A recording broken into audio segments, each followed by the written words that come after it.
Pandemic സമയത്ത് university എക്സാംസൊക്കെ നിർത്തിവെച്ചിരുന്നു.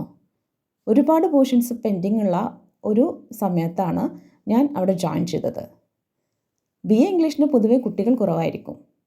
ഉള്ള കുട്ടികൾ ഓൺലൈൻ ക്ലാസ്സിൽ മൈക്കും വീഡിയോയും ഓഫ് ചെയ്തിട്ട് അറ്റൻഡ് ചെയ്യുക. സ്ക്രീൻ മാത്രം നോക്കി ക്ലാസ് എടുക്കുമ്പോൾ ഒരു കോൺഫിഡൻസ് കുറവ്. അങ്ങനെയാണ് യൂട്യൂബ് ചാനൽ ക്ലാസ് എടുക്കാം എന്നൊരു ലെവലിലേക്ക് ചിന്തിച്ചത്. ടെക്നിക്കലി പ്രത്യേകിച്ചൊന്നും അറിയില്ലെങ്കിലും ഞാൻ സന്തോഷത്തോടു കൂടി ചെയ്തിരുന്നൊരു കാര്യമായിരുന്നു. പെട്ടെന്നൊരു ദിവസം ഒരു ടീച്ചർ മീൻസ് ഡിപ്പാർട്ട്മെൻറ്റ് ഹെഡല്ല, സെക്രട്ടറി, സ്റ്റാഫ് സെക്രട്ടറി, അവർ വിളിച്ചിട്ട് എന്നോട് ചോദിച്ചു, ഷമീമ ഏത് രീതിക്കാണ് ക്ലാസ് എടുക്കുന്നത്? കേട്ടപ്പോൾ എനിക്ക് അവർക്ക് കൺവീനിയൻ്റ് ആയിട്ടുള്ള ഉത്തരം കൊടുക്കാൻ വേണ്ടി ഒരുപാട് വീഡിയോസൊക്കെ അയച്ചു കൊടുത്തു. അവരെ കൺവിൻസ് ചെയ്തു. യൂട്യൂബ് ക്ലാസ്സസ് ആയതുകൊണ്ട് തന്നെ തെളിവുണ്ട്. ഗൂഗിൾ മീറ്റിലെ ക്ലാസ്സാണ് മോശം എന്ന് പറഞ്ഞിരുന്നെങ്കിൽ പെട്ടുപോയിരുന്നു. അങ്ങനെ യൂട്യൂബിൽ ക്ലാസ്സസ് ഇടാന്നുള്ള ഒരു ഐഡിയ ഞാൻ ഉപേക്ഷിച്ചു. റെഗുലർ ക്ലാസ്സസ് സ്റ്റാർട്ട് ചെയ്തു. കംപ്ലൈൻറ്റ് ചെയ്ത കുട്ടി വിവാഹം കഴിഞ്ഞു, പ്രഗ്നൻ്റ് ആയി.